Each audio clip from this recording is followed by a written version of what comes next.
현금살포만 수백조라. 수백조예요. 중국에 대한 이야기입니다. 우리나라는 수백조까지 뿌릴 돈도 없죠. 그런데 지금 중국은 진짜 수백조를 뿌리고 있습니다. 이번에도 말입니다. 중기 유동성 창구 MLF입니다. 이 금리를 동결시켰어요. 2.5%로 동결시켰습니다. 그러면서 말입니다. 그러면서 1년 만기 중기 유동성 창구 대출 어마어마하게 늘렸어요. 얼마나 늘렸느냐? 7,890억 위안입니다. 우리 돈으로 146조 1,307억 원이에요. 엄청나게 뿌렸죠. 진짜 엄청나게 뿌렸습니다. 게다가 만기가 도래하는 금액이 5천억 위안 정도가 있습니다. 5천억 위안. 바로 이것도 만기 연장을 했습니다. 만기 연장. 여기에다가 2,890억 원의 추가 대출까지 한 거라고 보면 됩니다. 그러면 어마어마하죠. 그런데 지금 중국이 이번만 푸는 게 아니잖아요. 이번만 푸는 게. 8월 달에도 굉장히 크게 풀었잖아요. 그런데 지금 10월 달에도 또 굉장히 풀게 됩니다. 이것만 푼 것 같으면 다행인데 지금 중국은행의 지급준비 비율도요. 10.5% 내리면서 91조 원, 우리 돈으로 91조 원을 풀었습니다. 지금 이게 굉장하다는 뜻이에요. 지급준비 비율이라는 게 은행이 예금자들의 돈을 내주기 위해서 내가 가지고 있는 최소한의 비율을 말하는데 이 비율이 과거 말입니다. 2011년까지만 하더라도 21.5%였습니다만은 지금은 10.5%로 거의 역대 최저치입니다. 2021년 10월 12일에 10.5%였거든요. 지금이 10.5%입니다. 그러면 그만큼 돈을 많이 푼다는 거거든요. 이것만 하더라도 91조 이상을 푼 효과라고 이야기합니다. 여기에다가 말입니다. 사실상 기준금리라고 이야기하는 LPR 대출 우대금리 이것도 말입니다. 7월에서 8월 사이에 0.1%포인트를 낮추었거든요. 그만큼 대출의 문을 활짝 열었다는 거예요. 그러면 많은 사람들이 대출을 받아서 집을 사고 소비를 하고 이래야 정상이잖아요. 수백조를 뿌렸으니까. 문제는 이렇게 수백조를 뿌렸는데 과연 시장에 반응이 있느냐? 이게 이제 문제거든요. 이거 쉽지 않습니다, 여러분. 이거 쉽지 않아요. 왜냐하면 말입니다. 돈을 이렇게 수백조를 뿌렸는데 시장은 싸합니다. 당장 소비자 물가가 8월에 0.1까지 올라갔었거든요.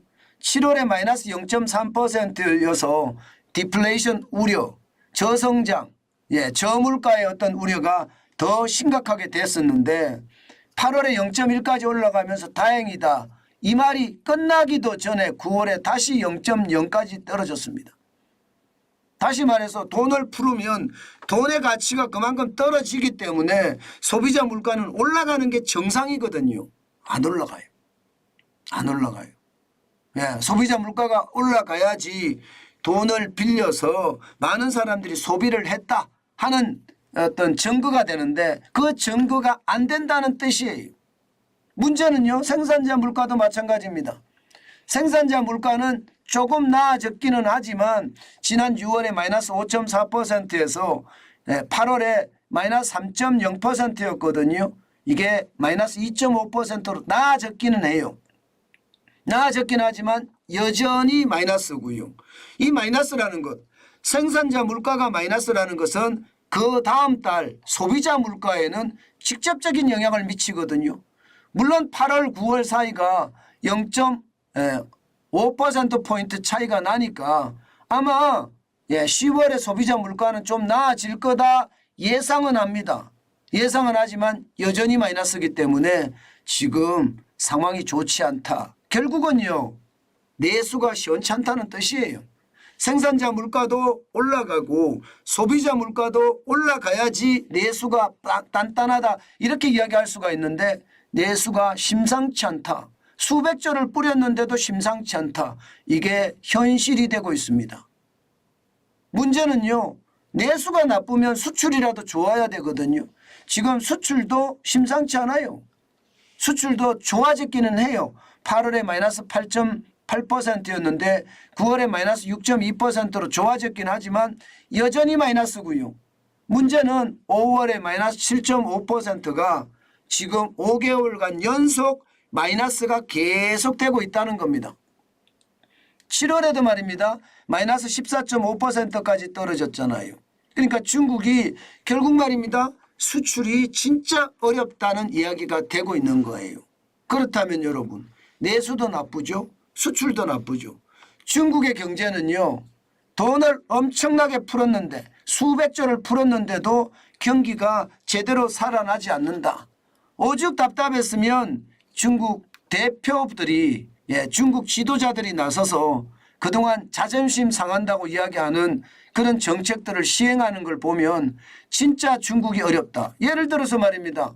대표적으로 중국의 고위관리가 미국의 고위관리 만나는 거 많이 꺼렸거든요. 그런데 최근에는 부쩍 자주 만나죠. 중국의 요청에 의해서 만나는 경우가 대부분이라고 하고요. 단순하게 말입니다.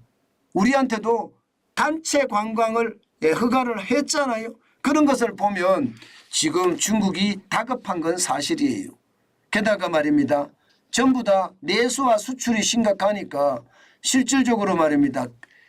경제 기관들도 지금 중국의 성장률을 중국 정부는 5.5%를 잡았지만 많이 내렸습니다. 국제통화기금 IMF만 하더라도 5%입니다. 세계은행도 5%. ADB라고 아시아개발은행도 5%고요. 그나마 경제협력개발기구가 5.1%로 보는 게 높게 보는 겁니다. 이게 올해거든요. 올해가 이러면 내년은요. 더 힘들어지겠죠. 더 힘들어지겠죠. 그러면 중국 경제도 진짜 수백 조를 뿌렸지만 시장은 냉담하고 그 냉담한 시장에서 중국 경제가 디플레이션 함정에 빠지는 것은 아닌가. 함정이 아니라 늪이 될 수도 있다. 이런 얘기까지 나오거든요. 아마 말입니다. 저성장, 저물가가 고착화되는 것은 아닐까. 그런 이야기가 시장에는요. 굉장히 팽배해져 있고요. 앞으로도 말입니다. 중국의 경제는 쉽지 않다 하는 이야기가 지배적입니다. 이렇게 되면 우리 경제도 마찬가지입니다.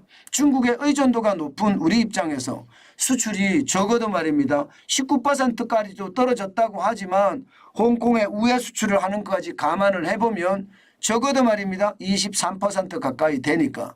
그런데 중국의 내수와 수출이 동시에 힘들다는 것은요. 우리 경제에도요. 그만큼 영향을 미칠 수 있다. 이것은 반드시 생각해 봐야 될 대목입니다. 물론 말입니다. 물론 우리 경제는 탄탄하다고 이야기해요. 지금까지 우리 경제가 그렇게 쉽게 무너질 거라고 또 생각 안 하는 사람들도 많이 있습니다. 그렇지만 전체적인 흐름을 보면요. 중국 경제가 나빠졌을 때 우리 경제도 많이 나빠지는 그런 추세가 보였거든요. 그래서 우리는 그 어느 때보다 다변화가 중요합니다. 저는 윤석열 정부가 경제정책을 너무 늑장을 부린다 이렇게 생각을 하거든요. 개혁이나 하는 것들이 빨라져야 될 텐데 빨라지지 못하니까 늑장에 대한 문제가 계속 커지는 거고요. 이 늑장에 대한 문제가 계속 커지니까 시장에서는요. 오히려 말입니다. 오히려 위험이 가중되는 것은 아닌가. 그런 이야기도 나오고 있는 것도 사실이에요. 경제개혁이라는 게 사실 시기와 속도의 문제거든요. 제가 경영학 박사잖아요. 경영학 박사인데 일반적으로 보면 이 속도와 시기라는 게 굉장히 중요합니다. 그런데 그 속도와 시기를 놓치잖아요. 그러면 이게 시장에는요. 오히려 더 악순환을 가지고 오는 그런 결과가 생기거든요. 저는 윤석열 정부가 속도, 경제개혁에 대한 속도가 빨라져야 되고요. 빨라져야지만이 우리 경제도 그만큼 좋아지지 않을까. 저는 그렇게 생각해 봅니다. 그만큼 상황 자체는요 쉽지 않다는 얘기입니다. 예, 앞으로 아마 많은 개혁을 해야 되겠지만 지금 그렇지 않고 다변화를 만약에 하지 못하고 실패하잖아요. 그러면 우리 경제가 굉장한 어려움에 빠질 수도 있습니다. 전 그래서 윤석열 정부의 빠른 구조조정과 규제 혁파 여기에 따르는 또 기업의 지원 이런 것들이 가장 빨리 이루어져야 되는 것은 아닌가 그런 생각을 오늘도 해봅니다.